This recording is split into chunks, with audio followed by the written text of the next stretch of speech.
It's Bisk. Bisk. It. Biscuit. Hello, my baby! Hello, my honey! Hello, my ragtime gal! Suddenly you kissed my wife! Baby, my heart's on fire! We review Transformers Robots in Disguise Deluxe Decepticon Bisk. I don't normally collect from this line, but everyone seems to be going gaga over this particular figure, so I suppose I have no choice. In the Robots in Disguise TV show, the story revolves around the Autobot team constantly trying to hunt down and capture escaped prisoner Decepticons, with each episode focusing on one Decepticon and his abilities, making the show a lot like the Transformers version of Pokémon. Gotta catch 'em all. Each Decepticon has a robot mode that seems to be based on an Earth-style animal. In the case of Bisk, his robot mode resembles a lobster. Do you get it? Bisk. Lobster. Are you sure now? Because I wouldn't want to proceed with this review unless we all got the joke. The box is typical for Transformers Robots in Disguise Deluxes, aka Warrior class figures, with the figure on display in its plastic bubble and the alt mode pictured in the lower left. They alert you to the fact that the figure is a Minicon weaponizer that can combine with other figures sold separately. The goofy character art is again pictured on the side panel, and on the back they display the transformation. Studio photos of both modes are included, and on the right a quick blurb showing how to weaponize your Bisk with a Minicon. Below it shows how to use your smartphone to scan the ugly sticker on the robot's chest to download info and unlock playable characters for the video game tie-in. Well, now that we know what the box has to offer, let us unbox Bisk and review him properly. And here is Bisk, unboxed and in alt mode. The figure comes with two black gun accessories, but no card or instruction booklet since they printed the directions on the back of the box. In the case of Bisk, he turns into a red sports car with black tires, windows, and grille. There's a shape up front that makes it look like they wanted to paint a Decepticon symbol on it, but they were just too lazy to follow through. There isn't much paintwork on Bisk at all, really, just the black sections with some silver highlights and a deeper red on the rear fins. It is a lobster red colored sports car which doesn't conform to any particular brand name or type. Its shape and lines are largely a result of how the robot mode was engineered and how the transformation must accommodate it. The car is very low slung and the tires don't roll particularly well on smooth surfaces. On rougher surfaces like carpet, he seems to do just fine. You can plug the gun accessories onto the tops of the front wheel wells for some spy car chasing action. Ba-dow, ba-dow, ba-dow, ba-dow, ba-dow. Beyond that, there are not very many features for Bisk as a car. Fortunately, it is a transformer, so if you get bored with the car mode, you can always change him. To transform Bisk into his robot mode, untab this section of the car by pulling it loose from this groove inside the rear wheel well. Untab the front wheel wells from the sides of the car, and separate the two halves of the front of the car by untabbing these sections here. Use these hinges to separate them and push them a little bit out of the way to complete the rest of the transformation. Pop the top of the car loose and hinge it backwards like so. This will give you enough clearance to unfold the legs. Rotate them forward so that the rear fins on the car become the kneecaps of the legs. You will see that the robot feet are exposed. Simply tilt them forwards. With Bisk transformed thusly, you can easily tilt the robot chest forwards. This will expose the robot head and allow you to rotate it. Bisk's head is made of a soft, floppy, rubbery plastic. It may be difficult to rotate the head forwards once the chest has been folded down. I strongly advised against grabbing any part of this head and using it as a lever to try to pull the head forwards. You can easily damage or snap those parts. Take a screwdriver or other implement and use that as a lever to fulcrum this hinge section to the point where it rotates up and becomes the robot neck. Before rotating the chest back upwards, complete transforming the shoulders by rotating these hinges downwards.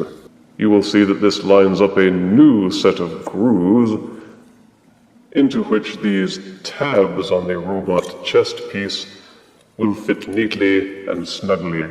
Rotate the top of the car back downward to become the robot back. Complete the transformation of the arms by folding this section up to become the lower section of the lobster claws. Rotate the wheel section down and then spin it until the large part of the claw is pointing upwards. Repeat for both sides. And here is Bisk in his robot-ish mode. Well, it delivers what the hype promised.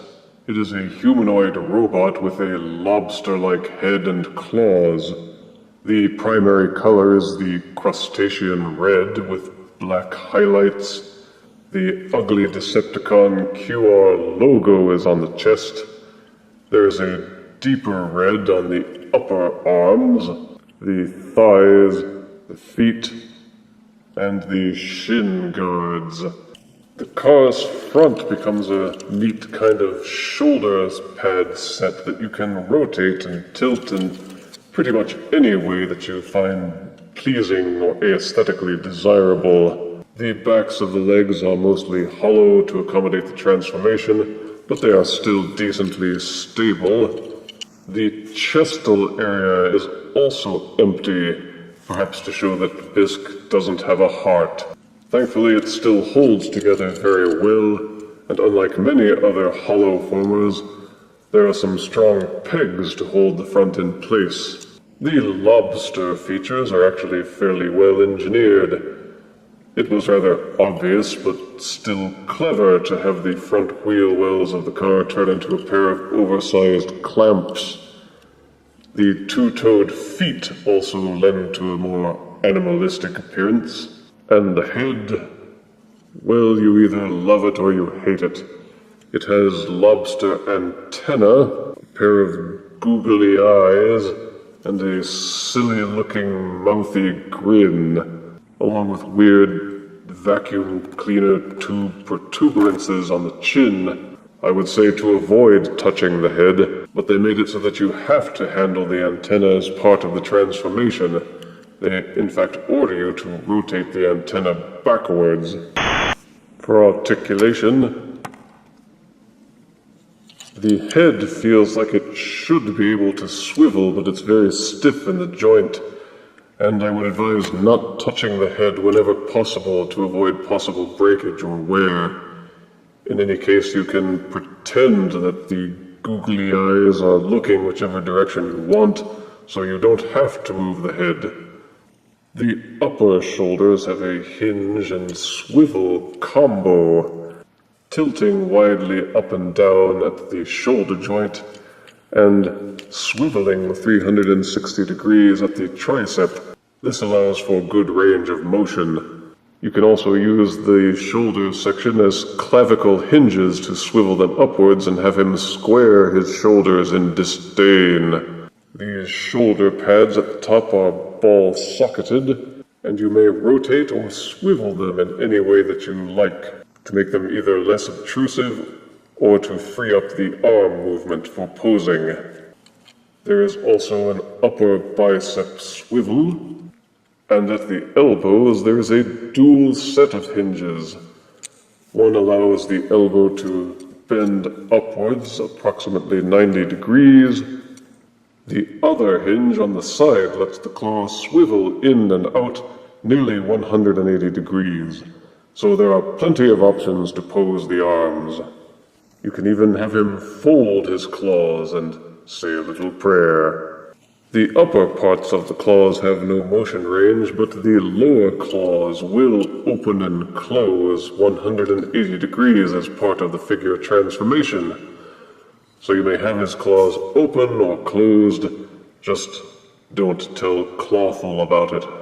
One thing lacking is waist rotation, but they couldn't have it transform the way it does and still have that feature. The hips are ball-socketed, allowing for the normal amount of both rotation and splay. Upper thigh rotation is included.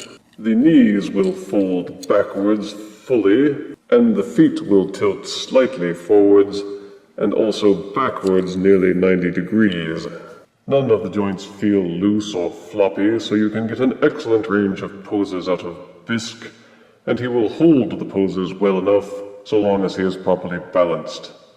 The gun accessories will plug into the holes on the tops of the claws. It would have been neat if you could tuck them inside the claws to spring out for use against other unwary action figures, but ah well.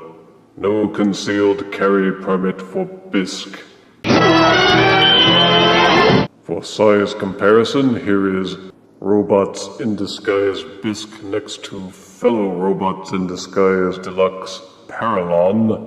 Here is Robots in Disguise Deluxe Bisk next to Voyager Thrilling 30's Roadbuster. And here is Robots in Disguise Deluxe Bisk next to Transformers Prime First Edition Deluxe Bumblebee. Ah, how the mighty have fallen. The Robots in Disguise line is a curious one, not quite grown up, but not totally kiddie. Many collectors appreciate these silly animal-themed villains for their variety and personalities, and the Bisk figure isn't bad. Positive aspects include strong articulation, a fitting color scheme, sturdy joints, a solid car mode, and a mostly solid robot mode with personality. Negative aspects include a hollow chest cavity, hollow legs, no waist rotation, and a soft rubber head that is almost certain to become damaged if you handle your figure with any degree of regularity. I give Robots in Disguise Deluxe Bisk 8 out of 10 deaths. Now, if you'll pardon me, I'm off to see if I can find some garlic and butter. If you refuse me, honey, you lose me. Then you'll be left alone, oh baby. Tell them all and tell me I'm your own.